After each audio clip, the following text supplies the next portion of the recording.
I'm a little different from most of you, but I want to let you know that my story is very similar.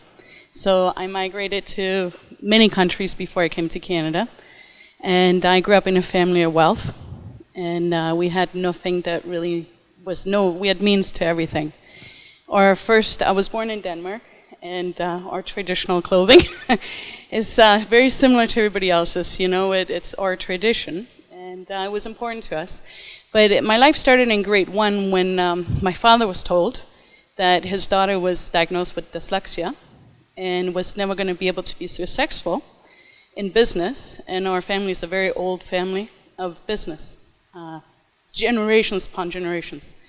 And my father had many other kids, but I was the oldest, and I was supposed to lead the way. So he was told, but you're lucky. She's a pretty girl. She comes from an important family with means.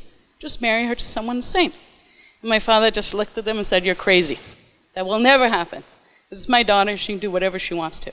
He dragged us out of the doctor's office and said, these guys don't know what they're talking about. Move on. So he put me in the best school there was in Denmark. I had tutors. I had everything I needed. And then he arrived one day and said to me around age 8, we're moving to France. It will be better there. It'll be more fun. And I said, really? He said, they don't speak Danish in France. And he's like, don't worry, it'll be fine. You learn another language, you'll know lots. I said, Dad, I don't think I can succeed. Absolutely, do it. Don't worry about it, it'll be fine. So we moved to the south of France, and we had a great support system there. I did. He made sure of that. So, you know, I lived there, we lived a great life, and he decided that, especially in Monaco and Nice, the diversity there is natural. So really, French people don't just live there. Everybody migrates there. So I was raised in a very early age that diversity was natural. And then I moved to Canada. And that's when everything changed. And I actually learned that the world wasn't as nice as it could be. So we moved here, and I was ready for university. I was a little early, and you know, my dad was very proud because I had made it that far. And he told me, there's nothing to worry about in Canada. Everybody speaks French. It's a bilingual country. So no worries. And I arrive off the plane in Toronto, and no one speaks French. So that was the first one. I said, oh, great, wonderful. So then I said, okay, now what? Now I got to learn English. And my father said, don't worry about it. You can do it. You learn French, you learn Danish, now you learn English. And I said, great, okay. So the school, we sit with the school. We have our first meeting with the school board in Canada. And they say, well, your child is still a little early, and her brothers, so we're going to put them in high school, but your daughter particularly has to learn ESL. She has to go to ESL, English as a second language. And I was like, okay. Well, there's only certain schools that offer that. Okay. Now, I came from private international school where everybody studies together with all the diversity and multi-languages. You just make do and you learn to communicate. And you embrace culture. I get here, I go to the school, I'm not going to say the school in Brampton, but it's ESL, and I sit in there and I'm thinking, okay, I like this. We're all from different places in the world. This is good. Every color, every religion, every culture, everything is there. It's fun. And we can talk because most of us speak multiple languages, so we can all communicate. The bell goes off, I leave that room, that classroom, and a white kid comes over to these people are the only ones talking to me in this country, and knocks a kid's turban off. I thought, really? Okay. Maybe he had an issue, right? We move on.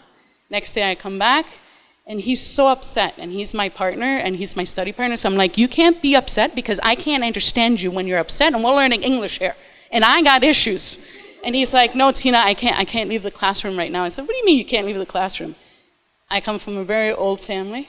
We're Danish and we're Vikings, so we fight. And we stand up for what we believe in. And that's part of my heritage. And so he said, well, you know, Sikhs are the same. They're warriors, but this one I can't take on. And I said, we're walking out of here together. Don't worry about it. And he's like, no, Tina, we'll get in trouble and they're gonna, they will hurt us. And I'm like, no. He goes, you don't even speak English. How are you gonna do this? And this is happening in a different language, this conversation. And I said, don't worry about it. So we walk out, and they come up.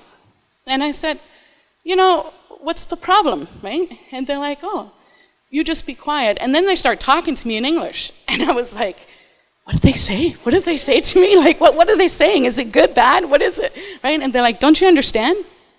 Because I'm typical. I'm white, blue eyes. How do I not understand? You don't belong in that classroom. Now they're actually dawning on them that I don't speak English. I'm not from here, and I am the same as what I stand beside.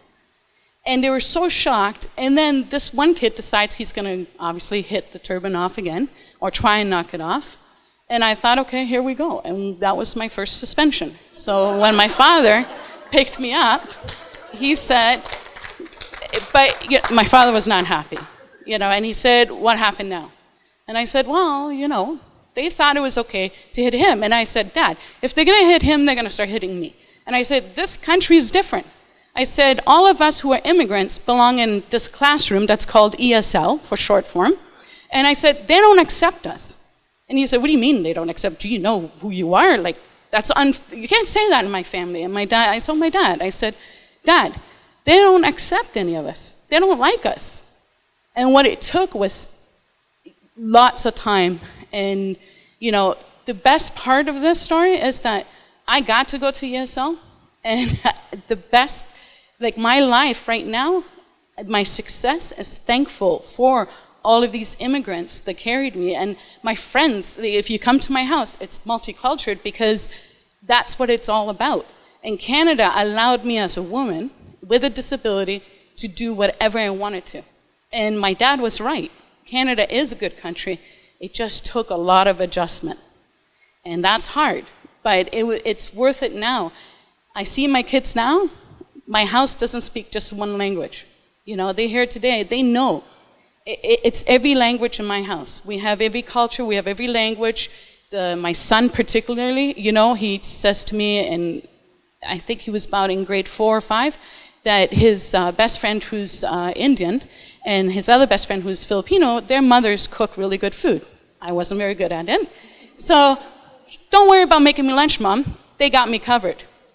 Oh, thanks, right? But that's part of Canada. That's part of being multicultural, is your kids get to enjoy everybody's cultures, everybody's foods, and that's so much more than what you see almost anywhere else in the world now. And I think that, Brampton particularly is on the right track. And this is why we're here today, is to celebrate that we're on the right track.